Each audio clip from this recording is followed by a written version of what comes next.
These are the final resting places of 40 more comedians who gave everything to the craft of making strangers laugh. Their graves ranging from a Queens cemetery to a Kensico bench to a Nevada hillside.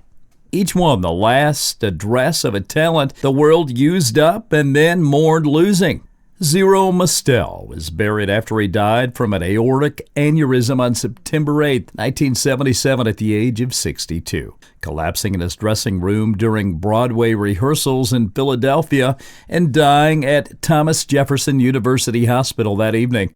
Laid to rest at Mount Judah Cemetery in Ridgewood, Queens, New York. He had originated pseudo-lilies, and a funny thing happened on the way to the Forum and Fiddler on the Roof. After spending the 1950s blacklisted by Hollywood for his defiant HUAC testimony and building an entire career on Broadway rather than capitulating, he died before opening night of his last production. Eddie Keener was buried after he died from a heart attack on October 10, 1964, at the age of 72 at his home in Beverly Hills. Laid to rest at Hillside Memorial Park Cemetery in Culver City, California, he received a Special Academy Award in 1956 for 50 years of distinguished creative contribution, having carried his rolling-eyed, falsetto-voiced comedy from the Lower East Side through vaudeville, Broadway, radio, and television. He coined the term March of Dimes and organized the fundraising movement that helped eradicate polio, a philanthropic legacy that outlasted his entertainment career by decades. Danny Kaye was cremated after he died from heart failure on March 3, 1987 at the age of 74. His ashes and those of his wife Sylvia Fine placed in the foundation of a memorial bench in Kensico Cemetery in Valhalla, New York. A bronze plaque embossed with a piano, a baseball, musical notes, and an aircraft rather than their names. He performed for UNICEF for decades without compensation and received the John Herschel Humanitarian Award from the Academy in 1981. Groucho Marx described him as the funniest man who ever lived.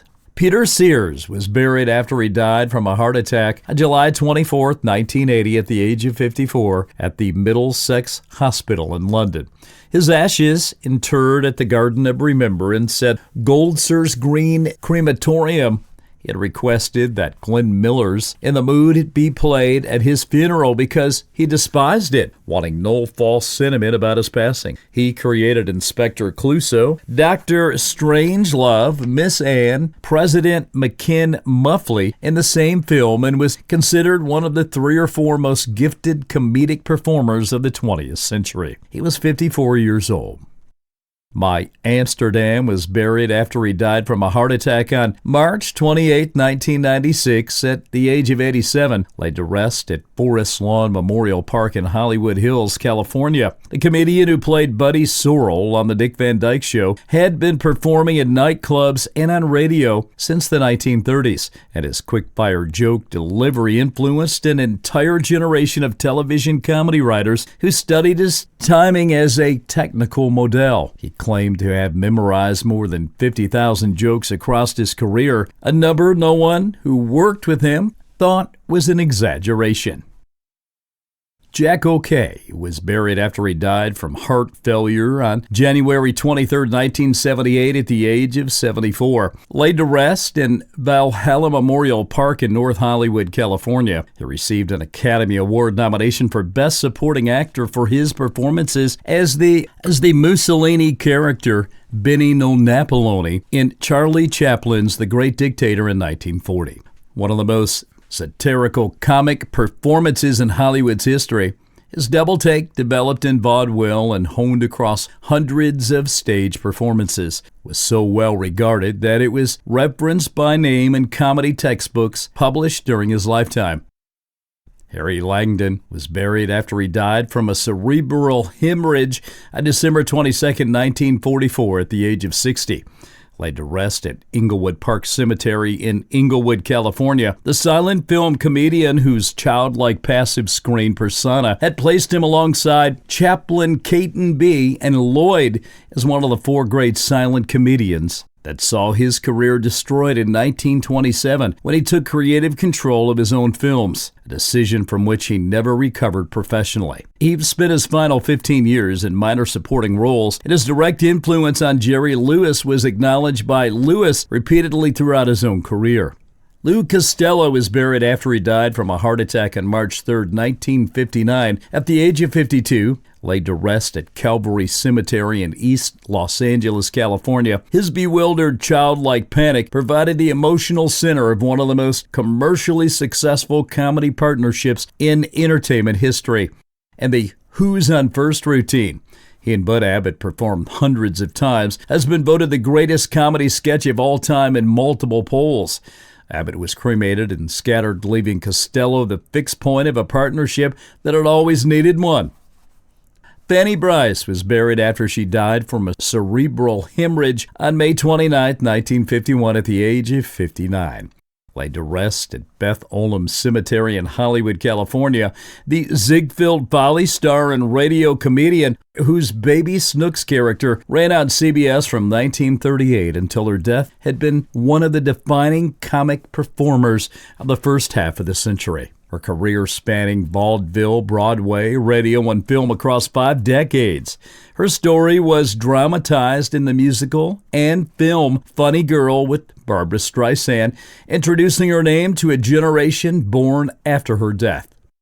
Myron Cohen was buried after he died from heart failure on March 10, 1986, at the age of 75. Laid to rest at Mount Carmel Cemetery in Glendale, Queens, New York. The comedian who had worked as a fabric salesman in the New York garment district for over 20 years before beginning a stand-up career in his 40s, became one of the most beloved storytellers in American comedic history through decades of appearances on The Ed Sullivan Show and in Las Vegas.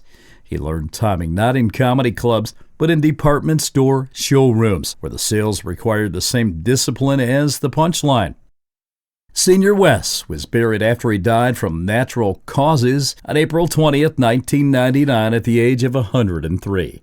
Laid to rest at the Woodlawn Cemetery in the Bronx, New York, the Spanish ventriloquist, born Weslao Moreno in Salamanca, Spain, had perfected an act in which a face drawn on his fist became a character named Johnny, and a disembodied head named Pedro lived in a small wooden box throughout the performance. He appeared on The Ed Sullivan Show more than 20 times across 3 decades and lived to 103, his longevity itself eventually becoming part of the act.